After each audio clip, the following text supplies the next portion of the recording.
Welcome to the Voice of Retail for the week of June 3rd, 2019. I'm your host, Michael LeBlanc, and this podcast is brought to you in conjunction with Retail Council of Canada and sponsored by Purolator, Canada's shipping company for courier and freight. Learn more at purolator.com.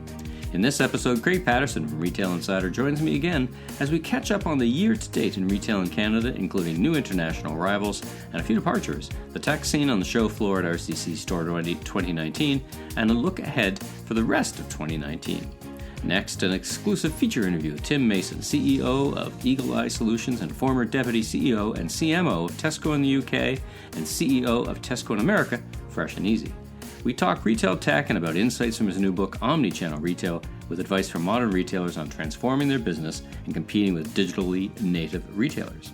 Last but not least, I'll cover off top retail news of the week, including Aritizia's use of influencers in their marketing mix, Save on Food investing $12 million, breaking ground on a new store, Sarah Jessica Parker coming to Edmonton, the high cost of hidden tariffs, Sephora stores closed for diversity training, 7 years of Sears self-destruction, a close-up look at our friend the Green Grocer, aka Peter Von Stolks from SPUD, and Canadian Grand Prix winners, and much, much more. First, let's listen now into my interview with Craig Patterson. Craig, welcome to the Voice of Retail. How are you doing today? I'm good. How about yourself? Fantastic. This is your second appearance and for sure won't be your last. So thank you for joining me today. And we won't talk too much about your background. If anyone wants to learn more about you, and why wouldn't they can check out my podcast. I'll put it in the show notes for when you talked about your interesting background and how you came to do what you do. So I thought it was a great time. Last time we spoke, it was about you and Retail Council had put out the mall survey, and we talked about that a fair bit. So I thought it was a great point in time, halfway through the year, to talk about your perspective on how the year has unfolded so far. Then we'll get to talk about your thoughts around how the rest of the year is going to unfold from what you know. Your fantastic weekly or each day during the week newsletter from Retail Insider is such a great source of information. You're doing such great work reporting on the retail scene. So, well, thank you. To my question, what's your observations of how the year has unfolded so far?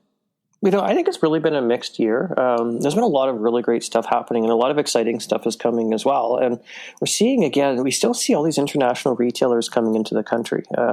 I think that's really interesting because right now we've got brokers and landlords reaching out to them to bring them in. And, a broker emailed me last night, funny enough, and just said, by the way, we're working with Away, which is a luggage company, to, start opening stores in Canada. They have 3 target areas of Toronto where they want to enter the market. So it's really consistent, and that is providing competition to, retailers that are already in Canada, as well as, our homegrown retailers, which are having to compete against retailers that are from other parts of the world that have come into the country. So, unfortunately, we've seen a lot of, retailers, Canadian names over the time close, Suzy Cream Cheese. I'm just thinking there's all these brands that, used to be around, Cotton Jenny years ago. And, we don't really see these in shopping centers anymore. Right. I was chatting yesterday with the owner, Robin Ellis, from The Friendly Stranger, which is a cannabis accessory shop on Queen Street. And he's celebrating his 25th anniversary in business. And I said, it's great to stop and appreciate that you're still in, 25 years is such a great landmark. I mean, if you did put on one side of a paper all the retailers that were around when you started your business versus who are around today, it's been quite a transformation. And as you say, the number of international retailers, I think you projected there could be 30 or close to like double digits coming in 2019, even after we've seen so many come in over the past 2 years. Where do you think that's going to land? I'm going to guess 35. I haven't actually done a tally, but it might be 40, which would put us the second highest year in history. 2017, we saw over 50 come into the country, and that's a lot if you think about it. I was reporting a lot. I was trying to keep up with things, and there's more coming too. I mean, a group in Ottawa is going to be bringing in a bunch of brands from Turkey, which I think is interesting. So, that's one of many things we're seeing. We are unfortunately seeing some stores closing, and they haven't been necessarily Canadian retailers. Payless Shoes closed almost, or maybe there's a few still open. I don't know. The one near me is closed, but a lot of these have closed, and I do the shopping center study and I focus on the top malls. And I think that, that's a great thing. I mean, they're doing amazing stuff. We've got some world-class landlords and properties in the country, but certainly there are retailers out there that, are struggling a little bit. And, I think that's important to recognize. This is a tough industry, and, landlords, often demand really high rents. And I think consumer spending is changing a little bit. And, people are looking for experiences more. They're going to restaurants, and that's why we're seeing, more restaurants being added in shopping centers, for example, is I think they're addressing what consumers are doing. So, but nevertheless, I think we'll see a lot of store openings, but also I do think, on the flip side, we're going to see some store closures, and on our urban streets where property taxes have gone up significantly, I think that is an issue, and some retailers may not be able to operate as a result, unfortunately. Well, if you just look at the numbers of growth in retail, notwithstanding e-commerce, which I think in March e-commerce is up 19%, but that's just, it's much channel shift, because the core numbers in retail are going up, single digits, right? I think that, let's say, in what you and I would call core retail, ex auto and gas, up a couple of percent, and it's probably trending that way. So, with all these new retailers, international retailers coming, it's not that the pie is growing, really. It's the competition is growing. It's not getting any easier. Now, they're not all opening hundreds of stores, but still, it's they're not all opening 100 stores on the same day. But there is increasing competition. So you do make an excellent point about that. Go ahead.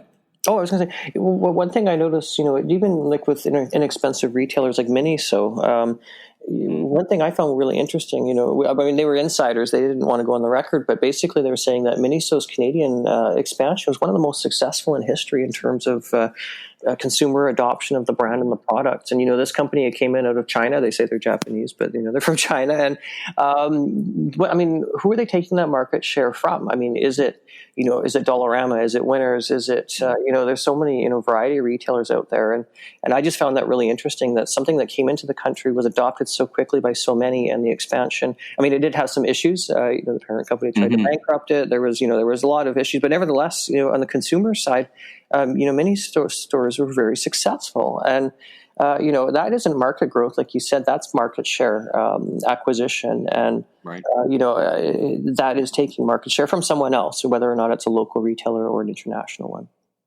So you mentioned Miniso. Just catch us up on that, because for sure they had some challenges earlier in the year. Is that all sorted now? Are they resolved and back on a growth or stability track?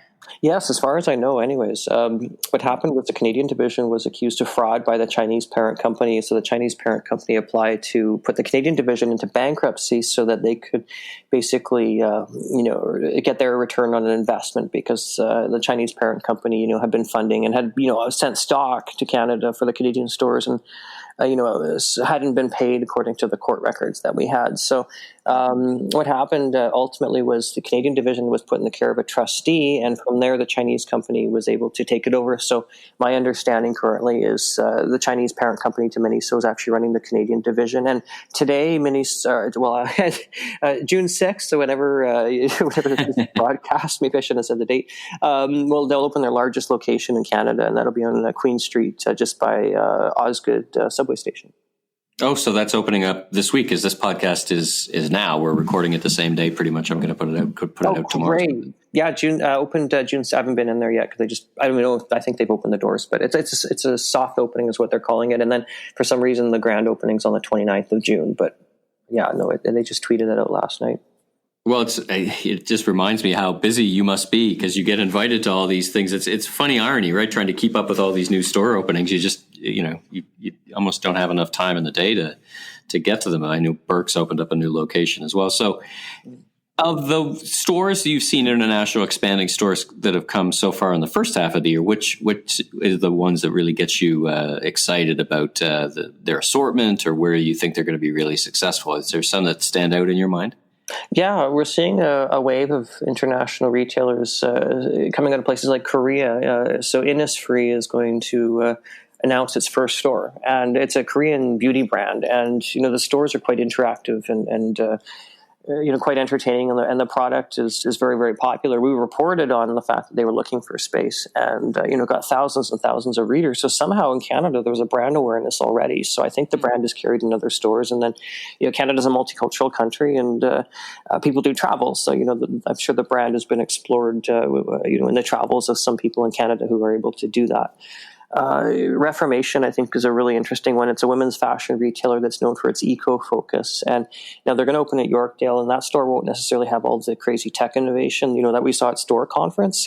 But some of the Reformation stores, have magic mirror technology, and it's very highly interactive and experiential. So you walk into the store, you pick out what you want to try on, and you go into a dressing room, and you can change the lighting, the mood, the music. You can kind of curate your own experience to what you want. And if you're going to an evening event, you can see what the lighting will look like in the evening, or if you're going to a big, bright, event where you're getting your photos taken a bunch, you can kind of get an idea there as well. So we're seeing some retail innovation coming in beta out of the United States. Can't say too much yet, but that one is coming in too. And a lot of them are opening in the same. In fact, those three I mentioned are opening in the same location. So Yorkdale is a very hot place for international brands. There's no place in Canada that sees more international retailers opening stores than the Yorkdale Shopping Centre in Toronto. It's really undisputed at this point. So it's Yorkdale, and we've spoken of Yorkdale often in Toronto, and it's really maintained its leadership, in your opinion. Yes, it continues to attract. It's like a flywheel, right? One thing leads to 10, leads to 100. So in your mind, Yorkdale continues to be that destination for a lot of international retailers, yeah? It does. And what's interesting is it's almost just getting started. I know that, I probably won't get in trouble for saying this, but Balenciaga and Celine are going to open their, first standalone stores in Canada at Yorkdale. And, that's another, I guess you'd say, sort of exciting expansion is, apparently there are still rich people in Canada. And so these are luxury brands, and these are very, they're very expensive brands. And, one of the categories we're seeing that's had the most expansion in Canada in terms of international brands opening stores are the big luxury brands. And these super brands, they're not like, your $1 million a year type of mom and pop store. Some of these stores can do like $40 or $50 million a year in sales. And that's higher than some department stores in Canada. It's some Nordstrom stores, in fact. So, that's incredible. And, right. So, like Chanel, I think in Vancouver was in line, doing over $90 million a year as a concession in Holt Renfrew. So given the, incredible sales numbers, that would be the highest in the country, by the way. We can't use that as a comparison for other brands, but super brands really can be productive. And that's where we're seeing this trend of direct to consumer, where brands now aren't necessarily wholesaling with other retailers. They're looking to, go directly to the consumer, both by opening their own stores that are just for that one brand, or they're opening an e-commerce site. I shouldn't say or, it's usually both. Sure. And mostly, right? Quite often. And not all brands coming in have, Canadian e-commerce sites. It's complicated, language and whatnot, getting that set up. But, when they do get it set up, that is another competitor. It's like basically another store. If you think about it, you're just not walking into it. You're shopping it online. You mentioned a little bit ago Retail Council of Canada's Store 2019 last time, which was last week. You and I ran into each other briefly and both said at the same time we should catch up. So now we're catching up. And let's talk about Store and what you saw on the exhibition floor. Lots of new tech. Anything jump out at you that you saw on the show floor that you wanted to mention? Yes, this year's Store Conference by Retail Council of Canada was a very interesting one. It was the first year that a lot of technology was being showcased on the exhibitor floors, I think we would call it. And, certainly there has been tech in the past. By no means am I saying there wasn't, but there was a real focus this year. The conference looked to the future. And so we saw some really interesting things. One of the most interesting ones I saw was a company called Passen, that's spelled P-A-S-S-E-N. And what they do basically is they do digital clothing measurements. So your measurements are taken, and so on file they'll know what your hip size, waist size, shoulder, bicep, whatever you need for clothing, inseam and whatnot. And then this technology will be measuring clothing in stores. So basically you'll be able to, so they'll have these pass-in lounges and shopping centers. You'll be able to go in and know exactly how something will fit. It also works for e-commerce. You can order something online, and if the measurements of the clothing are working, you can order them online and know they're going to fit. So it's not the first. I remember back to when I worked with Levi's back in the late 90s and personal fit. And there are vendors there that were trying to crack this code, right? Trying to crack how do we, whether it was for online, whether it was to account for different sizings of their brands, how do we measure people in a way? So you think and that's been a 20-year journey. I've seen all kinds of different vendors. You think so far that they've cracked the code?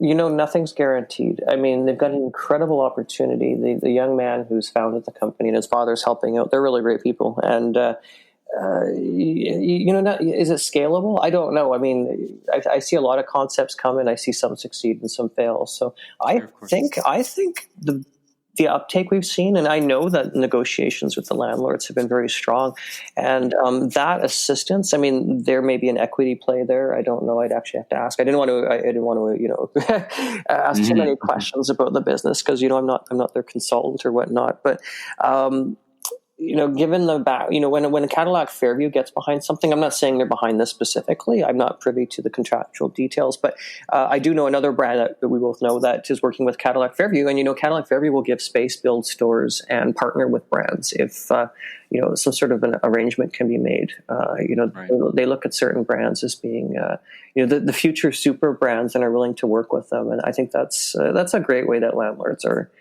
potentially helping the industry, but that's not super common. So I don't want to give the impression that landlords are out and being philanthropists. And if you do see a brand that you're like, holy cow, this is really, this will be the next Lululemon or something like that, or the next Tesla or whatever. There may be partnerships there. Landlords are trying to make money as well and trying to do new things, and they're trying to compete against their competitors. And let's move on from Patterson. Oh yeah. I mean, I don't know if we want to cut this out. Skymatics was, I thought, a really interesting technology. They were a sponsor of the conference, to store conference this year. What was really neat is they had a little Roots store, which I thought was really interesting.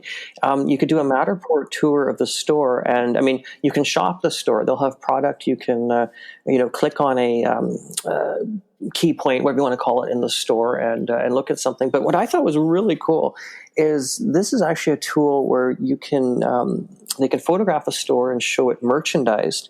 And say you're a national retailer that has 100 stores around the country, rather than flying in your visual merchandisers to say one location to do something, you can virtually instruct them how to, set up a store. So, a Roots store in Vancouver can look at a Matterport tour of a store in Toronto and say, this is how we do it. And I don't know exactly how they merchandise it, but, we hang things here and we display here and we put wooden logs here and whatever else they're doing in the store. So, this technology, I think technology is great when it solves a problem. And we are seeing a lot of that. And so I saw a lot of interesting and exciting tech innovation that will help the industry ultimately. And I think that's why a store conference is such a great thing to have in Canada. Well, thanks for that quick assessment, and we could talk for a while about that. Let's move on in the time we have left, and we've talked about the first half of 2019. What's your prognosis for the back half? Obviously, you're calling the ball on more international retailers coming to Canada, but what's your prognosis overall on the, what are you seeing, what are you hearing for the back half, bringing us home till the end of 2019? Yeah, we're going to see it's going to slow down a little bit in terms of, say, store openings and activity as we get into the summer. And then in September, we're going to see this flurry of store openings. And they will be a lot of first-to-markets. There'll be a lot of expansions because once a brand enters Canada, usually through Yorkdale, not always, of course, but I'm being, they'll expand it to other markets. So, Uniqlo is going to announce its first store in Edmonton, for example. And I just gave some information away. I won't say where, but we can probably guess. And I don't know if the wording has gone up, but when I was in Edmonton a few weeks ago, I saw they're preparing the site. Basically, there's no retailers in there. They got rid of Mural and a couple of others that are going to be there. So we'll see more store openings for sure. I don't think we're going to see the flurry of store closing announcements that we saw, at least not in Canada, for the next while, because in January we do see bankruptcy declaration and whatnot, and that's where we saw that. It was almost a panic, with Payless Shoes and Gymboree and other retailers closing stores. But, we're going to see this. Not atypical the first quarter of the year, right? I mean, that's when most declare. I mean, some declared in November that they were going to close. So it kind of added to a sense that there was a lot going on. But some were already predetermined, and some were just saying, well, let's give it through to the holiday and see if we can make a go of it, right? Definitely, yeah. And I mean, besides store openings and whatnot, I think what I'm really excited for this fall is the fact that, actually it might be this summer, funny enough, but there's going to be some really major announcements coming down the pipeline. And so I'll reveal one of the biggest trends we're seeing in shopping centers. I won't give too many details because there's a couple things that are confidential and we're going to release it in a bit of a splash. But what we're going to see with Canadian shopping centers is they're going to be adding entertainment centers. So the whole West Edmonton Mall model of having entertainment mixed with retail, other landlords are adopting this. So one major landlord is going to announce 2 entertainment centers in the GTA for some very significant shopping centers. And they're going to be very, very cool. It'll be interactive. One of them will be educational. And actually, Michael, I think I told you privately what one of them would be. And I won't say it out loud, but, it's NG were the initials. And, and that's going to be one of the big trends I think we're seeing in shopping centers. And as well, food halls. In Quebec City, a really interesting food hall is going to be opening at the Galerie de la Capitale shopping center in the fall. We already saw 2 open in the GTA, one in Newmarket and one at Square One in Mississauga. And holy cow, I went to the one in Mississauga and it makes me want to live near there. It's just so interesting. It's like, the sort of community farmers market, interesting, fun environment. You go in, it's interactive, there's food. And I don't know, Michael, if you've been in there in the one in Square One, but in fact, I have. I live very close there. I had dinner there last week, and I've shopped it. I totally agree. I bought Mother's Day flowers there, and I was really. I didn't quite know what to expect, but I was quite impressed by the vibe and the sense of it. You're absolutely right. It was more farmers market, bespoke, but yet bespoke. So I liked it quite a bit. And I think that what we're seeing now with shopping centers is they're almost creating an immersive, all-in experience. So you can go there and you can have a meal. You can entertain the kids. You can shop for items. So it's almost like shopping centers now. And, I was talking to Don Gurmesian. He owns West Edmonton Mall, and he's building the American Dream in New Jersey, and, of course, has the Mall of America outside of Minneapolis. And they're not even calling their malls, as we might call them traditionally. He says he's forbidden his employees to use the word mall. And I do get it, though, because now really what they're creating is, multi-use entertainment centers that include retail. So, they do look like our traditional shopping centers for the most part. I mean, the American Dream Mall will be, I think, 2 retail levels. It might have 3, but I think, 2 is kind of what works in North America, 1 or 2. We're not like Asia where we don't go to 7 levels of retail really isn't going to work so well in North America. So, they've got a traditional shopping center. It looks gorgeous from what I've seen in terms of renderings, but, they've got a roller coaster, they've got skating, in some of these malls you can go swimming. So, it's really an immersive experience. And, I was in Edmonton a while ago, and I end up shopping there more than I do in Toronto, because when you're immersed in this area, again, we had a meal and I met with friends and we did a tour, and, you can even, there's a hotel stay, I've stayed in the hotel before, and you're sort of almost like in a resort. And one thing we found, I was talking to Alex Jones from Roots, and what he was telling me is that resort stores often do very well because people, when they go there, they're out to enjoy themselves. And when people enjoy themselves, they part with their money more. That's why vacation destinations often have great shopping. If you think about it, people are parting with their money because they're treating themselves. And that's not something that people necessarily do, day to day. When they're in the hustle and bustle of a downtown core of a city, people are often, prioritizing other things. So if that's my takeaway from, Alex and Resort Retail and Roots is, if you can create an experience where someone, is relaxed and enjoying themselves and feels that, this is a time to part with their money, they're going to do it. But you need to create that. And I don't think a Payless store really, functioned in that light. But, I think that these, as we go to shopping centers that have entertainment, food halls and whatnot, and we're having this immersive experience, I'll part with, money for a meal, and I'll probably buy a pair of pants, and Lord only knows what else. I mean, it's, I'm tempted to shop at Square One, and in this day and age, that's an accomplishment. So do you, and I thank you for your generosity with your time. The last question. And, I continue to hear from retailers, on their minds are things like store traffic. So when we hear and when you describe the exciting things that are happening to mall, are they translating into more store traffic for retailers in those stores? I know it's probably yielding what they call dwell time for sure. So more people, the malls, traffic. Is it yielding more productivity for the tenants? How is it? What's your impression? That's a really good question, because the question is always, is it successful, or are we just driving more people in? I know that when the food hall opened, and I should get an update on Square One, I haven't asked yet, but when the Newmarket food hall opened in the fall of 2018, they saw like a 25% increase in foot traffic in the shopping center and sales in the food court. So in other words, they've got a food hall, and then on the other end of the mall, they've got a more of a traditional food court. The sales in the food court even went up. So basically what happened is, they created a new anchor. I mean, the traditional anchors were, Hudson Bay, Sears, Eaton's, Woodward, Simpsons. And now, the anchors are, Simon's, Holt Renfrew sometimes, but these food halls, right. I mean, and these food halls, I'm sure, are able to drive foot traffic that no traditional department store in this country right now would be able to drive. So, we are seeing these new anchors. It's this kind of way of the future. And, there, be it the, Vaughan Mills is going to have a Cirque du Soleil entertainment center that's going to open this fall. And, that's not traditional shopping, but holy cow, families are going to go there. And I mean, that place is going to be mobbed and so popular. And so, and if they got a food hall at Vaughan Mills, I mean, that would be the end. You'll never get a parking space again. Well, it's a great way to end the conversation. I love your point about, they basically created a new format anchor. It's such a different way to think about those experiences. Thank you for that. That's a really interesting insight. And thank you for spending time with the Voice of Retail.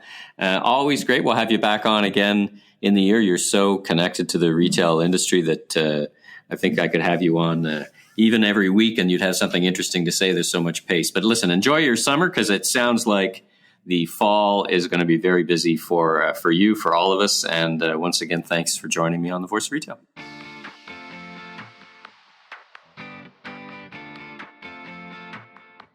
Tim, welcome to the Voice of Retail podcast. How are you doing today?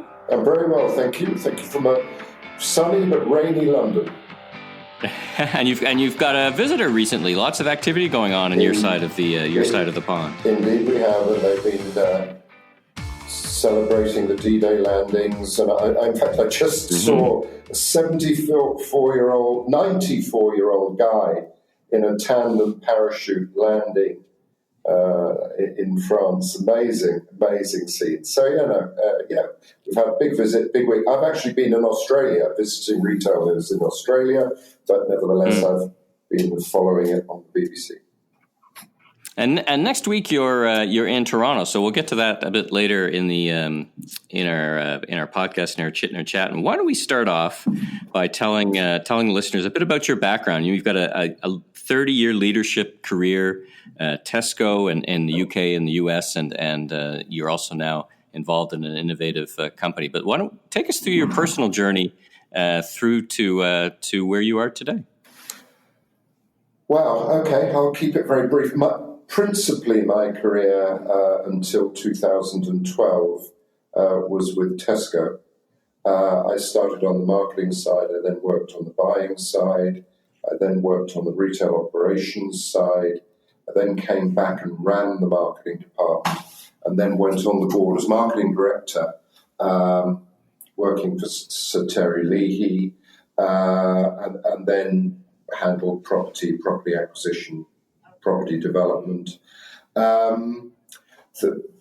couple of the big things we did along the way was the development and launch of Clubcard in 1995, which Sir Terry has subsequently said he thinks was probably the highlight of his career in terms of an achievement in a pretty stellar career. And actually, amazingly, in that same year, we agreed, although it took a little bit longer to get to market, to launch what was, I think in those days called Tesco Direct, but became Tesco.com, and was our first efforts to capture orders through that newfangled thing called the internet, and to deliver them direct to people's houses. They were two pretty big moves, both of which are still in existence and important parts of the Tesco brand today. Since then, I did a bit of private equity. I worked a bit in some non-foods retail, home retail, beds, bit of fashion, and then more recently I've been CEO of Eagle Eye Solutions for the last 3 years, which is a digital marketing technology business, which is basically a platform that enables you to do personalized promotions and things like Club Card, but to do them digitally. Let's spend a bit of time on these so important milestones. I mean, in 2019, it's a little easy to forget. So I do like to go back in retail history, so to speak, that, these programs didn't exist before. They were tremendous innovations. I mean, let's talk about loyalty. I myself had a fair bit of experience in Canada. We had, when I was with Hudson's Bay, we had something called Club Z, which was an early points program with Zellers, a mass merchant. But really, many of us looked to Tesco and looked to your loyalty program. Tell me a little bit about the inspiration for that program, because again, it's easy to look back from 2019 and say, of course, it's a loyalty program. And I also want to talk about the evolution of loyalty. But tell me, sitting around the table as you did, as the organization did back in that time, how did the inspiration and take me back in time and your thinking strategically and tactically around the loyalty, and then we'll talk about direct. I think the most important thing was the notion that data storage and data analytics meant that it was becoming possible and it was becoming affordable to get customer data as a result of a loyalty program.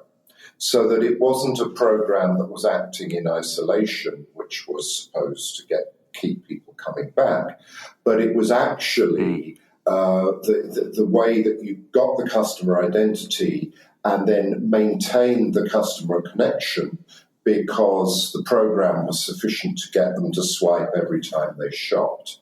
The important thing to remember about what we were doing, and I think what everybody needs to do, is the first thing was create a program who who your customers are, you get their identity, and you're able to thank them for shopping with you. The second thing is to open up a direct marketing channel so you can actually talk to them about things that they like and things that interest them. And in effect, what you can do is you can move from mass marketing to performance marketing. And the third thing that you do is you start getting customer data. And I'm a very firm believer that businesses manage what they measure. And if you're in a business that doesn't have any customer data, you won't manage your customers. So it's very important that what you were doing was you were doing those three things. And, quite famously, I'm not sure if it was an issue in Canada, but ASOS, the online fashion retailer, dropped its loyalty program recently, and this was another reason to say, loyalty is dead. But if you think about that three parts of what a loyalty program is about, they get the direct marketing channel and they get all the data to make their business better just by being in business. That's what you get when you're an online retailer. So they were only benefiting from a third of what I reckon a decent loyalty program is supposed to be about. And so you can understand why they decide this actually isn't doing enough for us. There's other ways of doing it. But when you're a bricks and mortar business, and what you're trying to do is you're trying to connect from the physical to the digital, then I think it is a hugely important part of it. It was a hugely important part in the mid-90s. It's even more important today. Tim, let's talk about your new book, Omnichannel Retail. It feels like a book that summarizes and helps retailers move forward with your career and your insights. So tell me about the theme of the book and what it is intended to talk about and the lessons retailers can learn from it. Yeah, it's about how to build winning stores in a digital age. Its core belief is that businesses should be data-driven, by which I mean customer data-driven, and that they should be digitally enabled. The reason why they want to be digitally enabled is because it's a free direct-to-consumer channel, it's a real-time channel, and it's a performance marketing channel. And these are such tremendous steps forward for a bricks-and-mortar retailer in terms of creating measurable and effective marketing that, for me, you've absolutely got to do this. It's what the online pure plays do as naturally as they breathe. It's the only way they can run their business, is crawling over how customers react, how long they dwell, what they look at, what goes into the basket, what gets pulled out of the basket, where people quit the site. All of that stuff is what they analyze all the time, trying to work out how to make their site stickier, how to sell one more product and all of that stuff. And all those skills need to be transferred across to the physical world.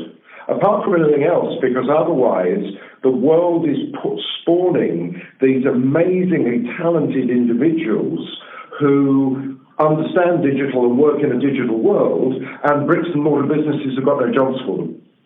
And that's going to be a real problem in terms of competitiveness going forward. You asked me the question earlier on about how big did I think grocery or any other online business will become, which you'll notice I rather elegantly avoided answering directly. Part of the answer to that question is how well bricks and mortar businesses become omnichannel. If they do it well, they will restrict pure e-commerce to a lower share of the market than if they do it badly.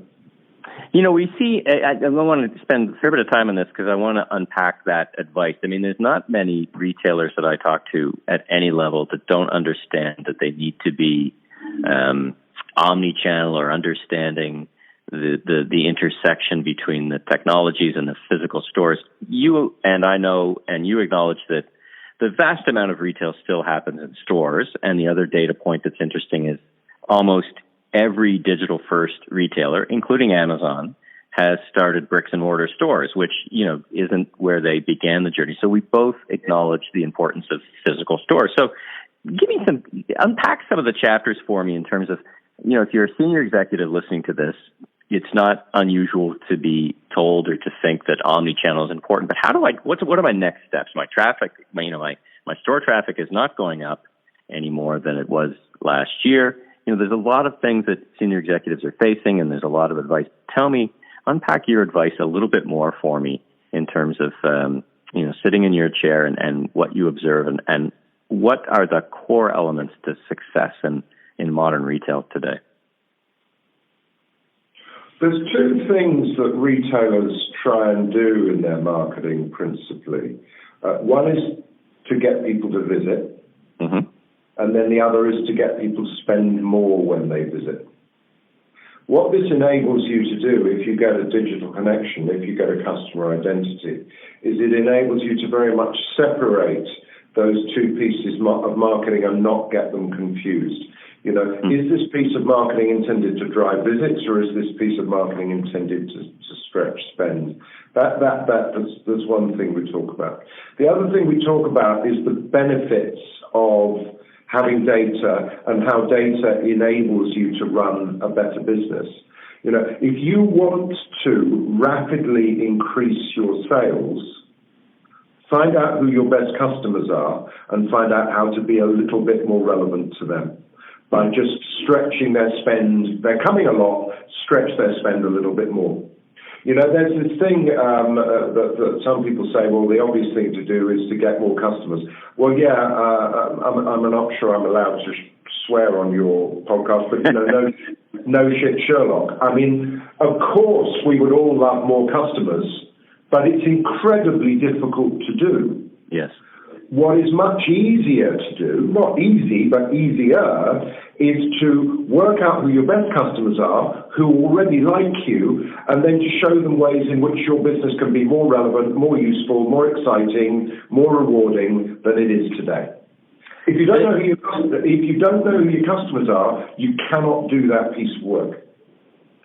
So clearly you're reaching back to your pedigree as in, the strong basis and loyalty program that helps. And you're absolutely right. When retailers today, I think, are turning their minds more each and every day to just converting in the store, let alone a larger basket. I mean, it's kind of a two-step process, I think.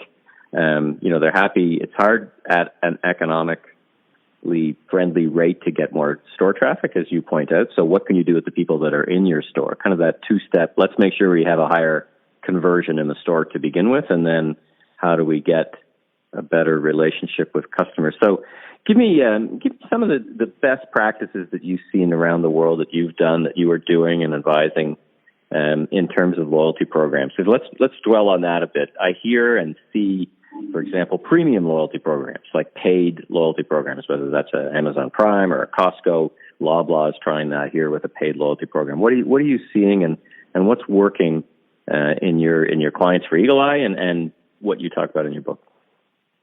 I think the obvious opportunity for aligning the data with a digital delivery is personalization.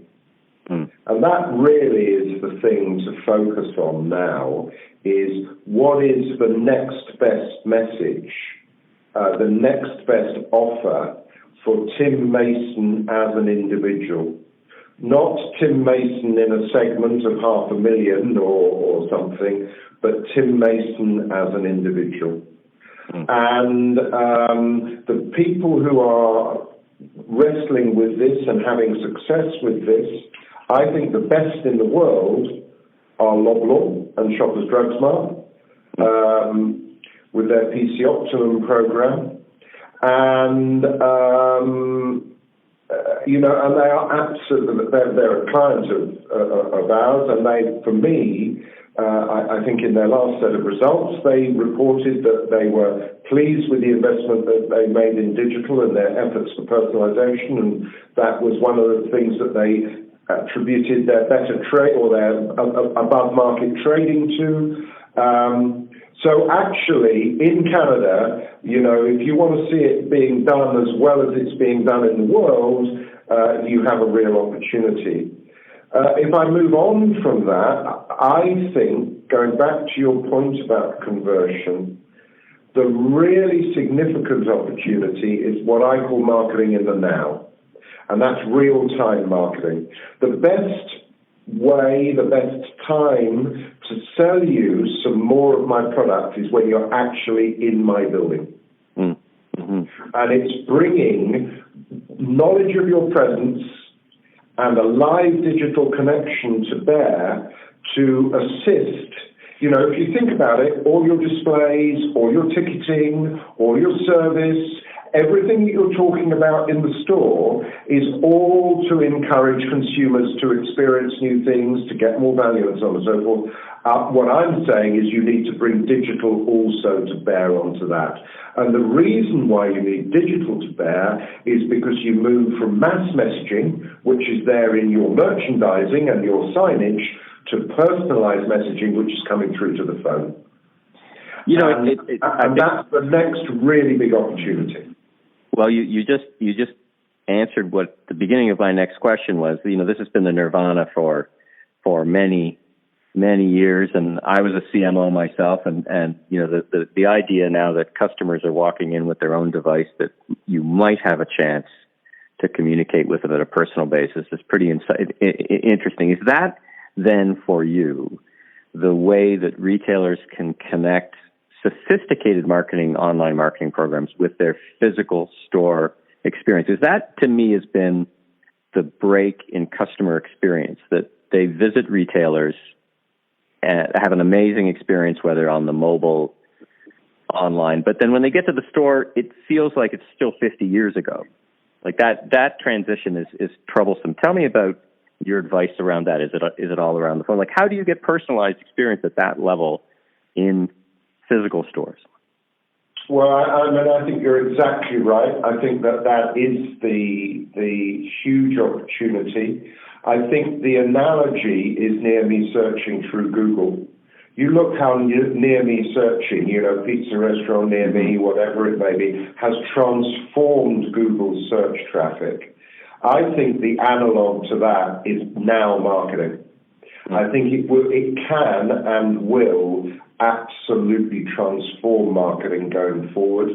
I think that what you have got to do is you've got to create a situation where instead of people using Google to find your mapping, to find your store, and as soon as they come across the threshold, putting the phone in their purse or in their pocket, that you have got to make shopping a phone-in-hand activity. And the reason why you have the phone in your hand is because you know that if you don't, you'll miss out. You'll miss out on information, you'll miss out on offers, you'll miss out on flash sales, you'll miss out on games, you'll miss out on advice about CSR initiatives, you'll miss out about new products which are in categories that you buy very heavily. All it's about is about taking. You've been a CMO, I've been a CMO.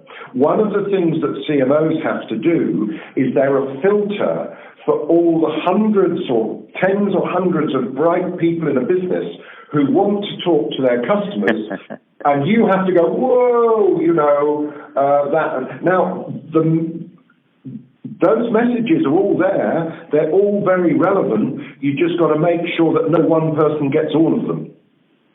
The beauty of what I call the augmenting layer of the phone is to get to the next layer of granularity, the next layer of personalization. Marketing is about meeting customer needs. And if you know what I want and can talk to me directly about it, you will do better marketing. And if you do better marketing, you will sell more and you will make more. And if you don't do this, somebody else will and you'll lose out. So at that pinch point in the store on the mobile device, what you're talking about is basically campaign management on steroids. Because you're right about decisions, right? Any one customer there'll be 50 merchants wanting to sell them something. Of course, that's their job. Your job is to try to filter through the most relevant at the most appropriate time. So is that the power then that takes shopping or retail to the next level for you? Yes, 100%. I think that is exactly what I am urging. And I think what will increasingly happen, which is, visiting places, whether they're resorts or shops or shopping malls or restaurants, that don't, in some sense, enhance your visit by personalized, relevant communication, will just, as you say, will just feel like 50 years ago. They may be quaint. There may be some people who will do it as a quaint positioning, but for the mass of the market, that's not where you want to be. You want to be connected, and you want to be relevant. I talked earlier on in our podcast about the importance of customer identities, and I have this view that if I was running a marketing department, I would have people whose job was to get nice, fresh, up-to-date customer identities. I then have another people whose job was to make sure that the phone is in the hand and not in the purse and not in the pocket. What is the content? What is the offer program? What is the next best message program? What is the personalization level that we're achieving? How many people are downloading an offer when they're in the store? Et cetera, et cetera, et cetera. Those are the new KPIs. That's the new battleground.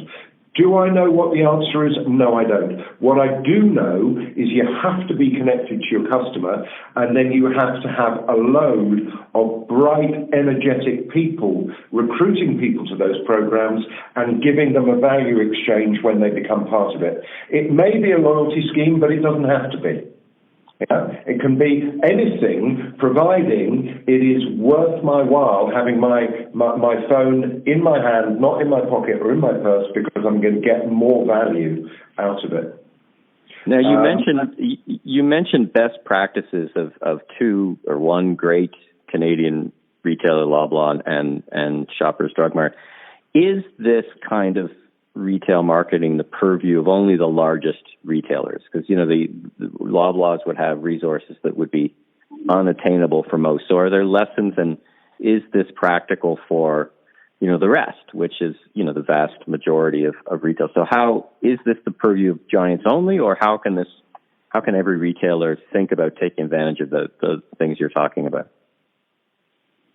No, I don't think it is. I think that everybody has to, in some sense, take advantage of it. Just because, as I said, it will be the way that you need to compete. I think that, as you said quite rightly, I'm completely convinced that as we develop these programs and as we work with more retailers, this is a different issue to grocery, but as you were talking about your Hudson Bay and your sort of more non-food experience. Mm-hmm. That's much more about conversion. I get them across the threshold, but how do I convert and what's my conversion rate? That, for me, is a very, very rich area for this thing I call marketing in the now. Mm. I was talking to a non-food retailer in Australia last week, and they said we convert, this was for big items, they said we convert 15% of the people that walk in. 15. 15%. It's a comparative shop, that sort of thing. Now, so for me, we should be creating an in-store digital conversion program that seeks to make that 16, 17, 18. And of course, if you do that, then, depending upon the size of the business, but that's a substantial increase in revenues, because interestingly, that's the point that, in fact, it's probably easier to convert the traffic you've got than just to drive the traffic and keep converting it at 15%. Yeah, you're absolutely right. I mean, and it's interesting, you're circling all the way back to your earlier point, which is if you think like a digital startup who thinks more about conversion at the basket than they do. In the early days, it was all about driving traffic, right? When you launched in 95 and when I launched in 2000, it was about how to drive traffic. But certainly that transitioned quickly to how do I get a higher conversion at the basket? Because, half a bump up in conversion at the basket leads to, it's way more efficient than spending a Super Bowl TV ad to get another 100,000 people to the store. And yeah, that's true. But of course, the other thing was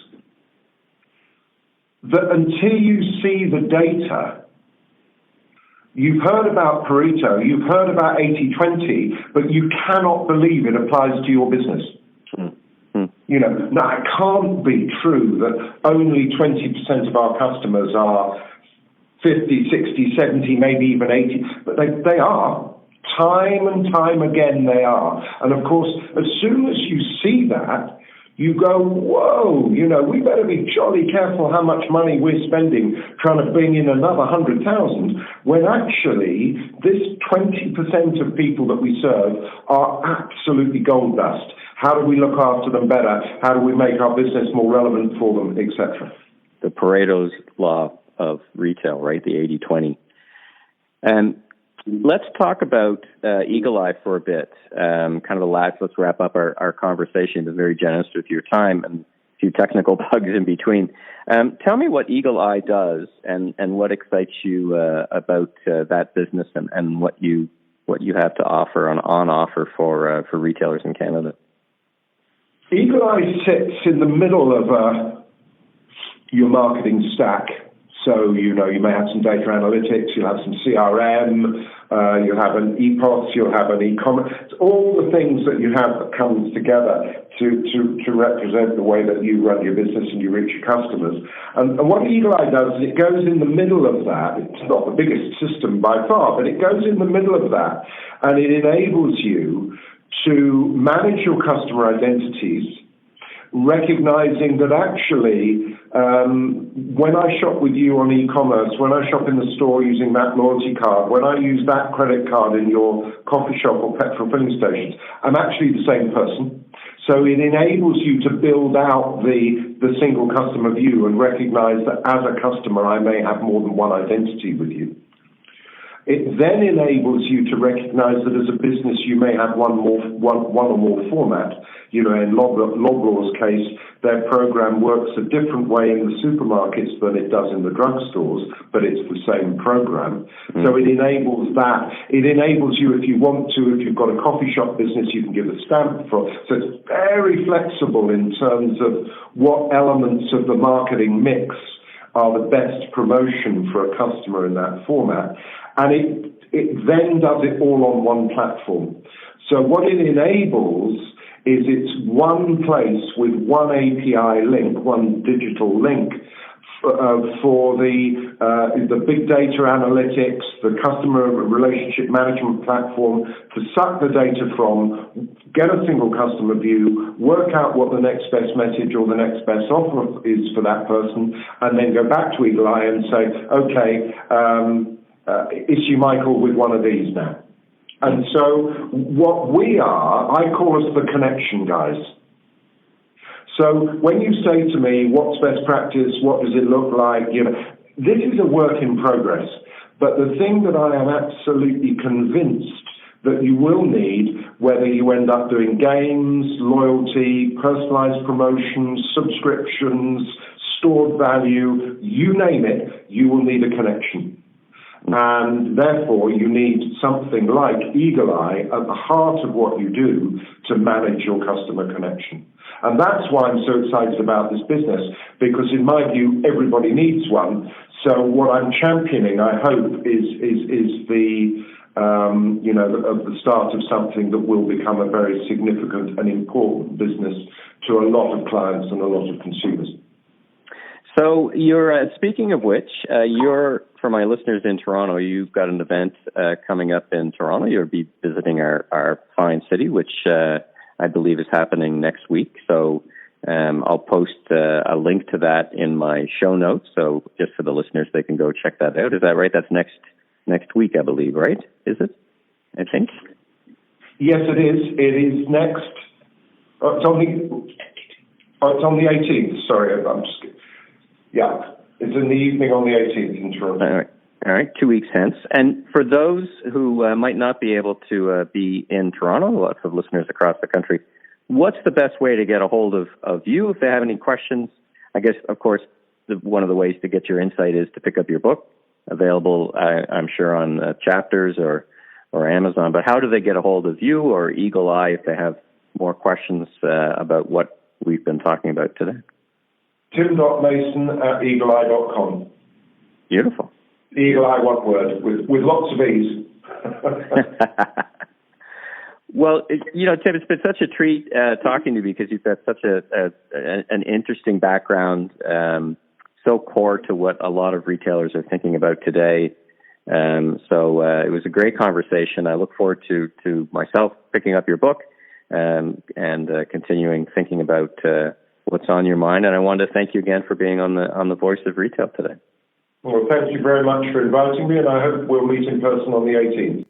All right, well, thanks, Craig and Tim, for being my guests in this episode. And as you can probably tell, the technical gremlins gave Tim and I a bit of trouble halfway through our interview, so we switched off to a different recording media where when we started talking about his book, hence the different sound, texture, and levels. I wasn't actually even sure I was going to be able to capture the first part of our interview, so made sure and had a good chat on the second part. So the interview ran a little longer than usual, so this episode is a little longer than it usually is, but I think well worth the investment, and I was thrilled I was able to capture the first part of Tim's history.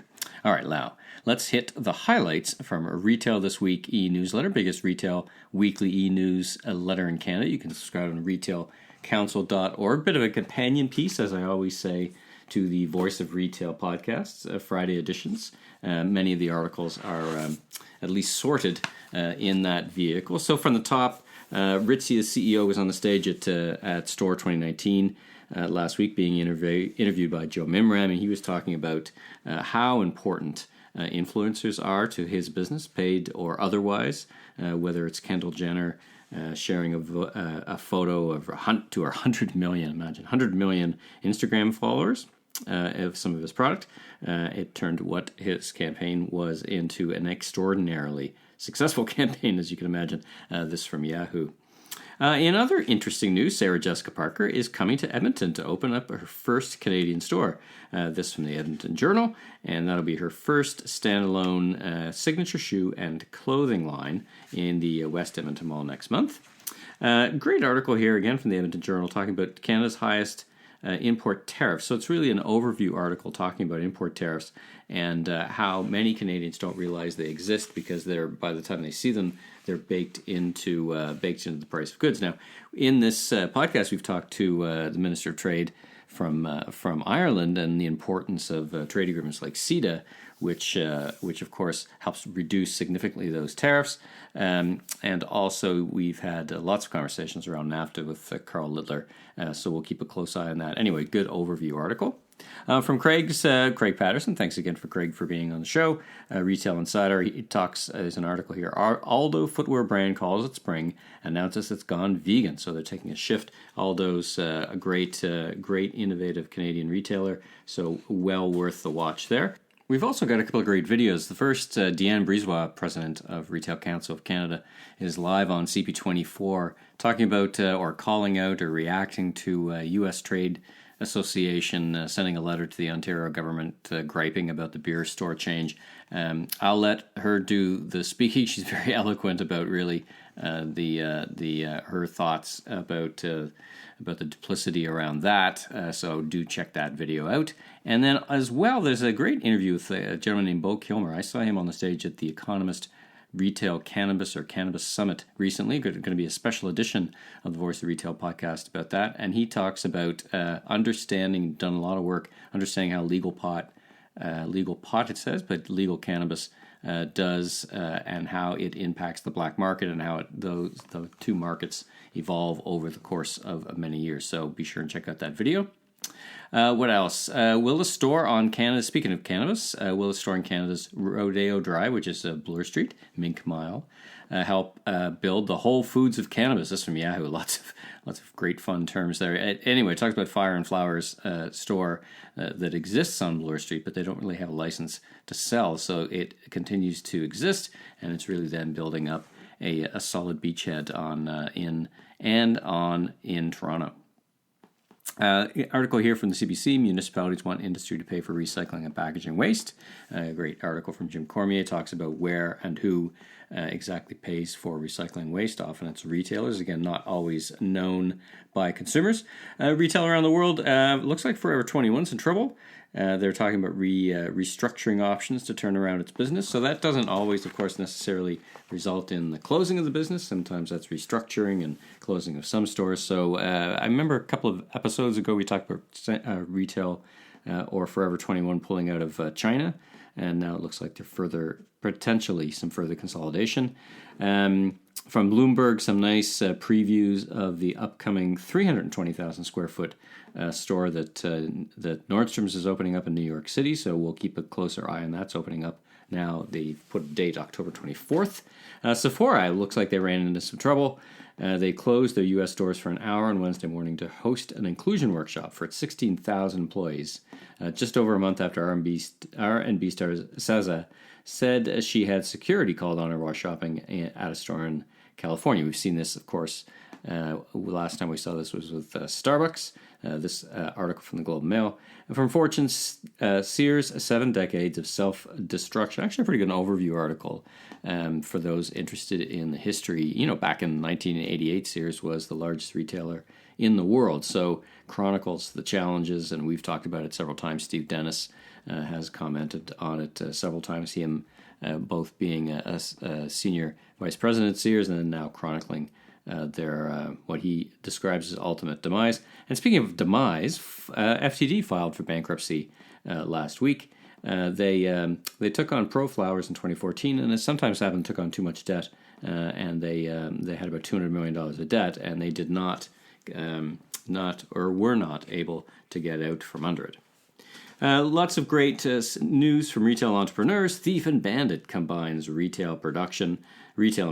So a fun article there from the Chronicle Herald in Halifax, Calgary, tightening its hold as Canada's cannabis capital, and really a lot of entrepreneurs and small retailers. The nice image here and a few comments from New Leaf. So lots of great articles in terms of small business or small retail business. In grocery, we talk about, dive into, I mentioned Save On Foods. They are investing $12 million in a new store. So it's great. A nicest store in the Kootenays. So congratulations to the folks at Save On Foods. That's from the Kimberley Bulletin. Great feature article in Canadian Grocer on our friend Peter Von Stolks and SPUD. And there's a fun article here, the Vancouver market handing out embarrassing plastic bags to customers. So, you know, they hand out plastic bags, and kind of their fun way of encouraging them to take or use permanent bags. And the videos say things like, into super adult video. And that's what they're bagging their groceries in. So pretty fun and interesting approach. So speaking of fun and interesting, great study out from Deloitte, and there's a link here from that article on CTV looking at the edible market, and Deloitte is calling the Canadian edible market at $2.7 billion market with a 3 to 5 year ramp up from their survey based on 2,000 Canadians conducted by Deloitte. All right, so that's a rather quick look at the week in retail. So as I said, somewhat of a longer edition of the Voice of Retail podcast. That's a wrap on this edition of the Voice of Retail. If you like this podcast, you can subscribe on iTunes or your favorite podcast platform, and be sure and recommend to a friend or colleague in the retail industry. You can also ask your favorite home devices, Amazon, Echo, Google Home, to play the most recent edition. I'm Michael LeBlanc, founder and president of M.E. LeBlanc & Company, and you can learn more about me on www.meleblanc.co or, of course, on LinkedIn. Until next time, have a great week.